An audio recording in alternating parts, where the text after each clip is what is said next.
أعوذ بالله سميع العليم من الشيطان الرجيم بسم الله الرحمن الرحيم أن مانتا وحان فرصة قالية وهلي إنانو ورئيسانو أما أنو كورئيسانو حالة سومالي دا أما سومالي لان لبضبا أن بقر عرمدو وأن قولي سقصو بوغضي كستوي رمضان تهي هذا واحد فرصة ويدي إنانو بقركا يوحي كلانو عقلي كنتو مينبا inaanu xaaladda dalka weliba Somaliland aanu ka wareysano xaaladaha dhacaya iyo arrimaha dabaaldega ay tiimay hadii Ilaahay ka dhigo boqor Cilmadow waanu ku salaamayna marka hore haddaan nahay bahda saxaafadda waxaanu ku soo booqanay inaanu ka wareysano dhowr xaaladood oo maanta ay ka fursan weyday ama aanu kala maarmi weynay inaad bal ka hadasho xaaladda ugu horeysa doonayna ku weydiiyo marka hore waxaan ku leeyahay Ramadaan wanaagsan xaaladda ugu horeysa kala hadlana waxa weeye waxa dad badan ay hadal hayaan oo baraha bulshada iyo idaacadaha Somaliland ku badan khilaafka 18 May iyo 16 June oo dadka qaar ay leeyihiin maba aqoonsanin 18 May اللي هي لا تكن أنو أقول صنعها هذا رماس نقول بيرمس مركب رسول السلام يا أمد الإسلام كامل كشتوي كتب أما أمد الصوماليات أما قارهان أمد الصومال لا أقول سلام يا سلام الإسلام كا والسلام عليكم ورحمة الله وبركاته ياسين هذا سؤال شهادة تبقى صار نقطة ورتاح يقول كذا بالخير قبت بالشيء هذا إنك استمر كستوي الله لقى بقو وعبسد على الله نقطة مدين قوات شبا يري وين بقى تهي وده الإسلام عين هاي haddana hadday ka fursan weyday maanta xaaladda dalku jiro wixii aqoon lagu tuumayaba ay wax ka yidhaahdaan bal inna ilaahay inuu wax kaga bedelo xukuumaddan maanta jirtay aynu u aragno inay dadkii kala qoqobaysay haddaynu wax ka nidhaahno marka horeysa ilaahay waxaanu u baryaynaa ummadda Soomaaliyeed ama ummadda Somaliland ilaahay inuu na soo rogo iyo isafgarad iyo gacanta isqabsadaan baynu ilaahay uga baryaynaa isaga casaa wajillah daxigta haddaynu soo noqono 18 May waa maalin qaranka Somaliland aan muran gelin oo ku qaaliya shacbiyadda reer Somaliland markii ay June ay la soo noqday xornimada way abato way duurkaygu soo koonfur ku darsan xasuuqayn ogeyn ee aan la ilaawi karin ee boqolaal Somaliland oo haliyeeyaa hogeesiya oo cid walba oo qaranka Somaliland ka tirsan baadhigood iyo naftoodii u huray kaanaan iyo hantidoodiiba maanta كأن أوجيني وأنا من هالبتشي لولا شيء معي وحين كوجاني 18 ماي قبل كتقدر عبد الرحمن أحمد علي بقى كمية أمريكا هو جامي دلك قلك هو جامي الله نحرس تصدقي وحيمة ابن محمد وبالله بدأ إله بن حرس شنو قبرين يا أنت كلامي متيرس وما لا ما مستعد وحين كوجاني والشعب جانوا سياسيين يا قويان كي وحجرتك دافع Somaliland دقا هاك استيت حيبا waxaynu ku gaarnay inaynu midnimadii la soo noqono ay gooniisu taagno aynu awal baxa qowlahay ee lutay siyaasiyiinta qaarkood oo kala fikrad duwanaayo xamal bay qaabilsanaayeen asram ay labada xukuumood isku darsadaan markay soo galaan xukuumadda hawlgallada maqofkooda markii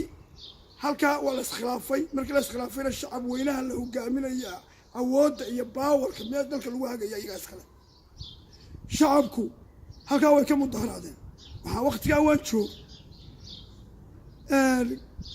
waxaanu dadkii shacabka ahaa ee reer Somaliland yar iyo weyn bari iyo galbeed mudaharaad bay muujiyeen dooli mayna dowladda Axmed Hageeyadaas yahay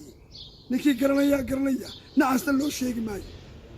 waanu la soo noqonnay waynu ku soo caalamaado dhowr ilaa 3 sanadood baynu qaran jira ahay intaas oo jeer baynu samaysanay golayaal iyo doorashooyin aan caalamka ka dhicin ترى ما أنت تشوف لا يربح كمان عانت الكنارة كلا كمركا هلنا والله هم بل يصعب كالله تما شعب كعود كذا كل ده شعب كالعود كذا كوسوس أنا جالس كافيك كمان تشوف يربنا كمان عانت أنا وسوينا لأن ما أقوسنا ده عالمك لأن ما أقوسنا إلى يسوينا أقوسين تلاقي لك كمان أقوسنا مركا ورا يصير هذا سكوت الشري أو مدوبي أو ميلو حمري أو قرني ما بيحضر السماء يستمرنا oo golayaashii wixii dawladnimo laga doonayay hanaankeedii systemkeedii baan waxaan leenahay in ictiraafo oo aynu mar walba u hambalyeeyno oo mar walba u dabaaldegno qaranka Somaliland way ka go'an tahay كأن دولة إنه حلونا يالوتشري وتاريخ ميل نوغو حسن ساسا كله أي تيمي هذا كهو boqor cirmadow maxaa يعني سبب ugu sharxaysa dadkan aan aaminsanayn dadka ku noqon dadkan leeyahay dadka suuqan aaminsanayn isteeto ka baa aaminsan deeba yani ugu jircinaysa لحية تبقى تشوى مالك قرنين لحية تبقى تشوى مالك قرن ومالك اختلاف سنة ومالك على الصومال لا مقع الصومال لا يهذا اللي ومالك إنجليز كله كيهر لماذا هنو قاضني ومال عانا كان اختلاف سنة أي تيمي حلونا مالك تاسي عيال كل هذا لحية تبقى لحية تبقى بعيال كل هذا وأنا عمر كنت السنة سيدي توكين عيال كيف الله صوص صار ودمت الله صوص صار تاسالو شيءنا dalkii dadkiini dadkii ka horreeyay ku idin dhashay ku jimcaynta guri kasta niman mujaahid kaga dhiman ama shirkiisa ku bixinay ma jiro oo reer Soomaaliland oo aan dib ku qabsan ma jiro sax daalood iyo koonfur kasta noqdo nin kasta reer Soomaaliland wuu quseeyay taas goodkiina kaga wada dhaca tarafiyada alla cid ay doonto ma noqoto ma oran karo way saaqalba u fikra saas oo kale tarafiyada alla cid aan hogga kaga dhicin ma jirto hoggi maalintaas ay tiin meeyay ka soo saaray hoggi waa maalin taasaan u sheegay ومالتي أنا كسمان لا تاني مالتي لو بدو اللي يتكشون به هب مالتي أنا كذا إنه كشيب بين هايس وأنا تتكعور من أكثر من الصومال وقلب في عنا أيه كشيب دي أنا هايس من الصومال ويتين دولني أنا قلتكم هنا لا كروا حسوق بينك قاضي مال الشيء لا لا لا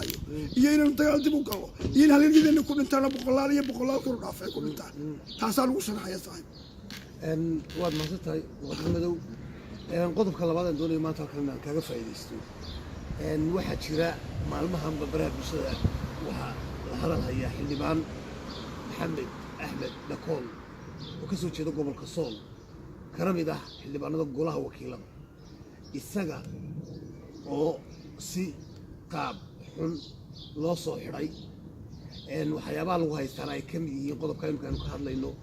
in uu shir jaraa'id qabtay oo uu yimi anigu ma aqoonsanin 18 May waxa aqoonsan SNM ayay ahayd 18 May xildhibaanka gafka lagu xidhay kaas oo ahaa sida loo xidhay si qaab daran bay ahayd guddigii joogtay golaha wakiiladu way ka hadleen gudoomiyuhu wuu ka hadlay maxkamaddu way diiday waxay tiri ilaa qof xildhibaan xasaanad sita anagu maba xukumi karno maxkamad ma waxba ka qaban karno guddigii joogtada ahna caynkaasay tiri waa nin waa xidhan yahay meelo fara badan oo uu ka soo jeedo waa asxaabood ka mid tahayna waa lagaga mudaharaaday Somaliland xarigaas xildhibaanka maxaad ka warasaysan waxaa kale marka assalaamu calaykum warahmatullahi wabarakaatuh saashaada haddaan soo noqdo waxaa kale horta marka horeysa xildhibaan sharciga u taalla qaranka ee aanu dhiganay dastuurkeena kuma jirto xildhibaan sanaadii qaranka sita iyadoo xilka laga qaado mooyaane in la xukumo waynu ka soo horjeednaa xildhibaanku se inuu khaldamay oo qarankan سانديسي عاقو هيدا كنت كذا قاعد ما عندي صوت عليه وأكو خرب لكن سند داوسيتو سي شرعية دستورة اللهم مرين اللهم مرين وأنا ولا عين الحجوم دي سلوس الداي حلمين سلوس الداينا وأنا دورنا بعد ما أنسى شروع اللهم مرو شروع قينو تعلين المروية وضك قينون بوي على نشوف قينون كوي الله دارو قينون كان سبق قبنين وشرع كقرين اللي هو قبته معه هذا كيف يستبدل taasaan leeyahay inuu loo soo daayo xornimadiisa dib lagu soo celiyo insha Allah wixii dambana laga wacyigeliyo in qaranku la xuso ay tiimay waa maalin ugu dheer waa in la xusaa waa in dastuurka ay ku jirto waa in iskuulada lagu dhigaa oo iskuulada lagu daraabaan ku oran lahaa wixii wax garada waxaan si halkan mid kale aan kaa dheg galay adigo su'aal weydiinaya aan uga taasiirin lahaa udub dhaxaadkii qaranka Soomaaliland